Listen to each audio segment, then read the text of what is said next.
Good morning. कैसे हैं आप सब? क्या आपको पता है या आप जानते हैं, जब आप किसी लड़की का पीछा करते हैं, यहाँ पर आप शब्द से मेरा मतलब है कोई आदमी, कोई पुरुष। जब कोई पुरुष किसी महिला का पीछा करता है तो क्या यह अपराध की श्रेणी में आता है या नहीं? या आप किसी महिला का कहीं भी पीछा कर सकते हैं।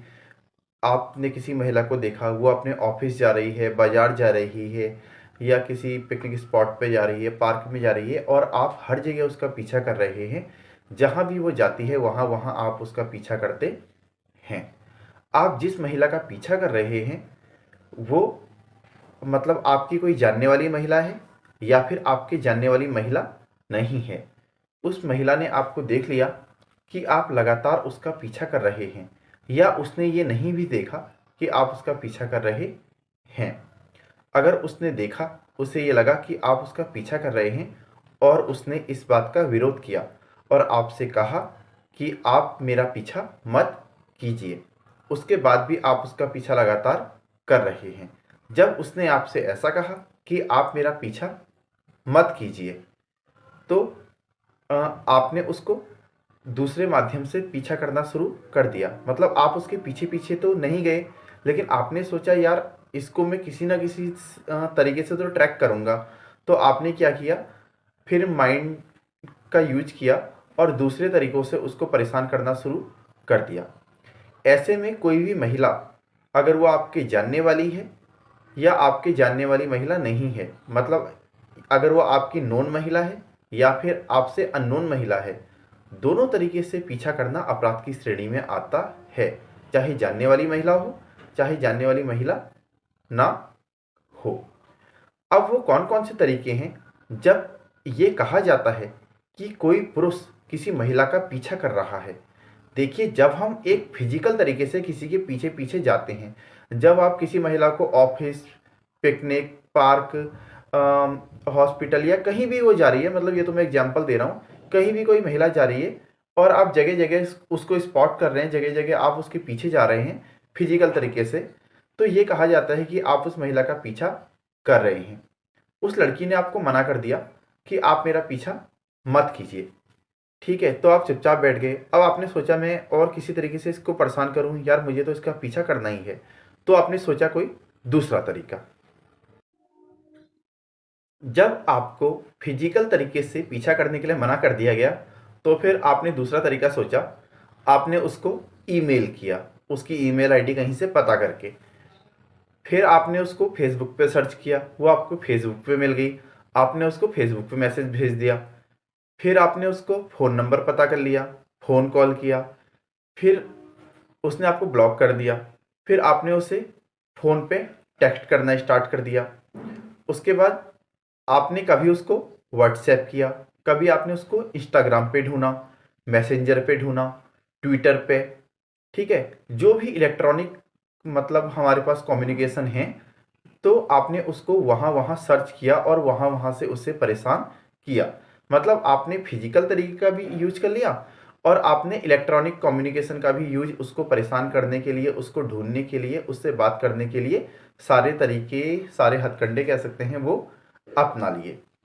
तो जब आप इस तरीके से किसी महिला को परेशान करते हैं, फेसबुक, इंस्टाग्राम, मैसेंजर या जो भी इलेक्ट्रॉनिक बात करने का माध्यम हमारा है, तो ये भी अपराध की श्रेणी में आता है। इसको भी पीछा करना ही कहते हैं। जब आप किसी महिला को इलेक्ट्रॉनिक तरीके से भी मॉनिटर कर रहे हैं, तो ऐसा मॉनिटर करना भी उसे अपराध की श्रेणी में आता है। अब ये कौन से अपराध की श्रेणी में आता है? ये आता है भारतीय दंड संहिता की धारा 354 डी में, मतलब आईपीसी की धारा 354 डी में ये अपराध आता है। इस अपराध का जो ट्रायल होता है वो किसी भी मजिस्ट्रेट के द्वारा किया जा सकता है। जब आप किसी महिला को फेसबुक, इंस्टाग्राम, व्हाट्सएप के द्वारा परेशान करते हैं, तो आप पर उस महिला का पीछा करने का आरोप लगता है। ये माना जाता है कि आप किसी ना किसी तरीके से उस महिला का पीछा ही कर रहे हैं। इसमें जो आप पे धारा लगती है वो लगती है आईपीसी की धारा 354 डी, मतलब 354 डी। और अगर मामला ज़्यादा गंभीर है, महिला शिकायत करती है साइबर सेल वगैरह में, तो आप पर आईटी एक्ट के तहत, मतलब इंफॉर्मेशन टेक्नोलॉजी एक्ट के तहत आईटी एक्ट भी लग सकता है। लेकिन कुछ मामले ऐसे होते हैं जहां ऐसा करने से छूट होती है। ये बहुत ही रेयर एंड रेयरेस्ट केस होते हैं जहां पर ऐसे करने से छूट होती है। जहां पर कोई खुफिया एजेंसी, जो हमारी एजेंसीज होती हैं जिन्हें जासूस वगैरह कहते हैं, वो ऐसा काम करते हैं, क्योंकि वो ऐसा काम किसी ना किसी लीगल पर्पज से कर रहे होते हैं, वो इस काम के लिए लीगली अलाउ होते हैं। या ऐसा काम करने वाला व्यक्ति इस बात को साबित कर दे कि मैं किसी लीगल पर्पज से इस काम को कर रहा था, मतलब वही इसमें एजेंसियां और जासूस वगैरह आगे। या फिर कोई ऐसा व्यक्ति, मतलब मान लो जैसे पुलिस है या और कोई ऐसा व्यक्ति है जिसको हमारे लॉ ने ये परमिशन दी है कि वो किसी महिला के बारे में कोई इंफॉर्मेशन पता लगाए या कोई इंफॉर्मेशन निकाले, तो वह ऐसा काम कर सकता है, उसको यहाँ पर छूट है। लेकिन वो भी हमारे लॉ के दायरे में रहते हुए ही ऐसा काम करेगा। तो जो भी मैंने आपको ऊपर ऑफेंस बताए, समझाए, अगर कोई ऐसा ऑफेंस, ऐसा क्राइम पहली बार करता है तो उसको 3 साल तक की सजा और जुर्माना हो सकता है। जब आप पहली बार ऐसा क्राइम करते हैं तो ये क्राइम कॉग्निजेबल होगा, लेकिन बेलेबल होगा, इसमें आपको बेल मिल जाएगी। लेकिन जब आप दोबारा ऐसा क्राइम करते हैं या उसके बाद 2 बार, 3 बार, 4 बार आगे को ये क्राइम करते रहते हैं, तो आपको कम से कम 5 साल तक की सजा हो सकती है। मतलब आपको इसमें 5 साल तक का की सजा हो सकती है। और दोबारा करने पर ऐसा अपराध कॉग्निजेबल होगा और नॉन बेलेबल होगा। यहाँ पर केवल जुर्माना वर्ड यूज किया गया है, तो जुर्माने की यहाँ पर कोई लिमिट नहीं है, इसलिए आपको हैवी जुर्माना भी पड़ सकता है। क्योंकि जुर्माने के लिए हमेशा हमारे आईपीसी, सीआरपीसी में यही वर्ड यूज किया गया है कि जुर्माना अत्यधिक हो सकता है लेकिन अमर्यादित नहीं होगा। मतलब वो ज़्यादा हो सकता है लेकिन इतना भी नहीं होगा, मतलब ऐसा होगा जो बेरेबल होगा।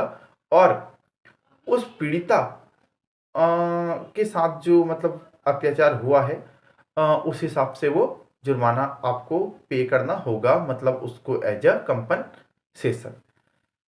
ये जो धारा 354D हमारी धारा है, इसमें वर्ड यूज किया गया है कोई भी पुरुष जब ऐसा कार्य करता है जो मैंने आपको समझाए हैं, तो इसमें पुरुष वर्ड यूज किया गया है।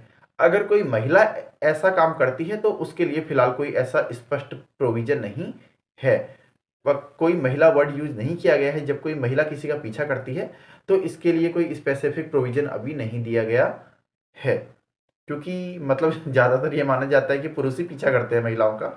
तो महिला महिला का पीछा करती है, महिला पुरुष का पीछा करती है, ये चीज़ अभी तक इसमें नहीं दिया गया है।